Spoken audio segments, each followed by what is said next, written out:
I've got a question here. I put up a video recently about what I would not put up online, and the question is quite reasonably, what would I put up online? Well, frankly, that's the kind of thing that I am putting up online at the moment anyway. Definitely good safety information. I think that should always be shared and never held back. Information that, as far as is humanly possible, cannot be misinterpreted and misused. You can certainly share your opinion and your thoughts and your feelings. Yeah, anything apart from really, to be honest, actually advanced tying information. I think it's too open to interpretation. You haven't got a good teacher there. You haven't got somebody giving you feedback. You haven't got somebody observing. And, all of the reasons that I put in the video, I'll link the video in the box below, because, yeah, it's as much as possible that doesn't mislead, Somebody mentioned recently doing a video tutorial on floor work, and then you can give an impression of it and you can give some suggestions. You can't really teach it to somebody. You can give somebody a few ideas and say, oh, look, this works like this. But it doesn't really communicate feel for me, and it doesn't really present what I consider to be the essence of good floor work. So I'm probably not going to make a video on that. I know there are lots of other people who will probably have a different opinion and probably will make those videos. And yeah, it's up to you whether you think those videos are a good idea or not. That's just my view. So, yeah, wondered a little bit there, but basically, yeah, anything that's good on safety, anything that's good on art, anything that's good on information that isn't mistakable and isn't misinterpretable and you feel would not generally be misused, those are good things to put up online. So I've got another question here, which is expensive rope worth it? Well, just because it's expensive doesn't necessarily mean it's worth it, but very good quality rope. I use WykD handmade rope. It's made specifically for bondage, and it's really worth having good quality stuff. All of your equipment should be the best quality that you can afford. The short answer is yes, it is. It's really worth getting very good quality rope. The handmade stuff done just for bondage is definitely better than cheap mass-produced stuff, because it will definitely not contain extraneous chemicals. It will be made to a high standard, as long as it's coming from a good manufacturer. It won't have joins in it, won't have unexpected weaknesses. Yeah, it's definitely worth buying the best equipment you can have. I extend that beyond rope and into really good carabiners, really good rings, really good suspension equipment. Everything that you can, you should have the best equipment. Cheapskating it never really provides any kind of an advantage. It, only leads to disappointment,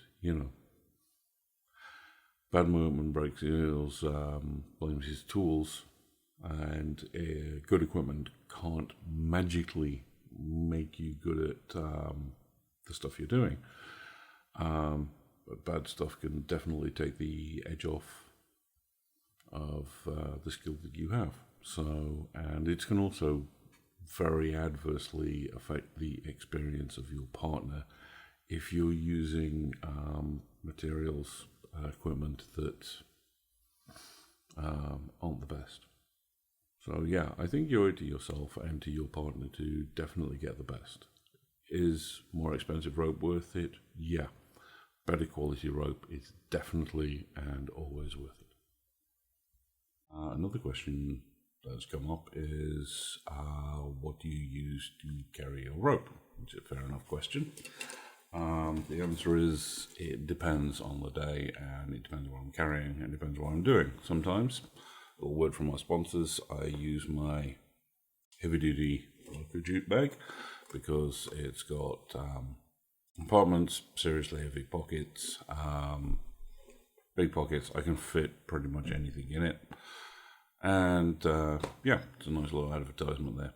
So yeah, so this is something I travel with a lot because it's very heavy duty and I can fit absolutely everything in it, and I use very large sets of rope. So that's one thing I use all the times regularly. And if you see me conventions, shows, I use furoshiki, which is a big square of cloth. It's very Japanesey, and the thing I like about it is that it's very squashy. I can, if I'm traveling just with hand luggage, this fits into a very small space. I've got just the bare minimum that I need for everything. Because it's squashy, it goes on your arm and it's very comfortable to carry. You don't need a big shoulder strap. It's packs down amazingly small, and it's the smallest amount of space that anything I have to carry rope will take up. So a lot of the time when I'm traveling only with hand luggage, say I'm doing hops inside of Europe and so forth, then furoshiki is definitely the thing I choose to use. I have one more thing that I do use when I'm going out, is that often going to clubs, I'll wear a suit and I'll wear a tie, and I will use briefcase. I went out and I got a really nice leather briefcase from a second-hand shop, which I can get a set of rope, I can get a suspension ring, carabiners, yeah. So, got a set of rope all in there, and I can put carabiners in here, and yeah, it's got enough space to carry everything you need for one night, and you know, a few bits and pieces. So hope that answers that question. It completely depends on the night. Sometimes I take something to go with my outfit, regarding the briefcase.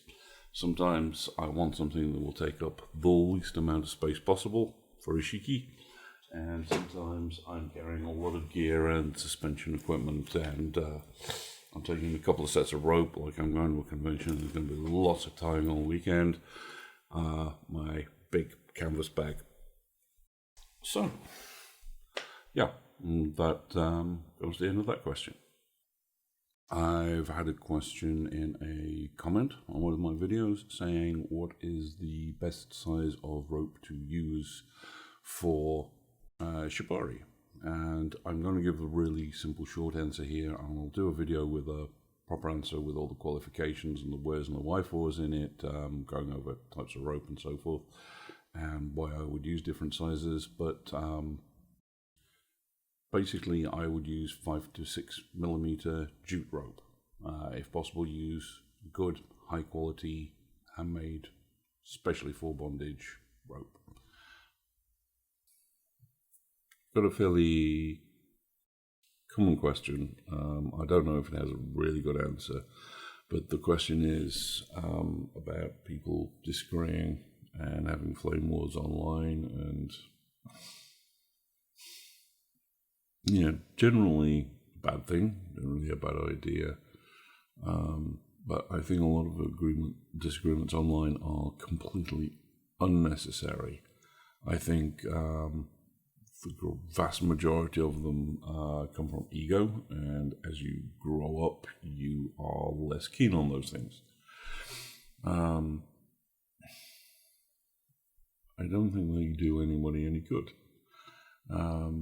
And sometimes the most pointless ones is where people who agree on most things disagree on one little thing, and then that one little thing gets blown up, and suddenly you have a massive flame war between people who agree on the vast majority of points. You can never expect to agree on anything with any other single human being. Nobody agrees on everything, even if your views are broadly similar. You're always going to have something that you diverge on. So, I don't expect to, and people seem to, the expression here is throw the baby out with the bathwater, that you disagree on one little thing and then that's it. Association over, you're going to disagree with that person forever. I think it would help to have more of a sense of proportion about these, but people aren't always proportionate. I know that,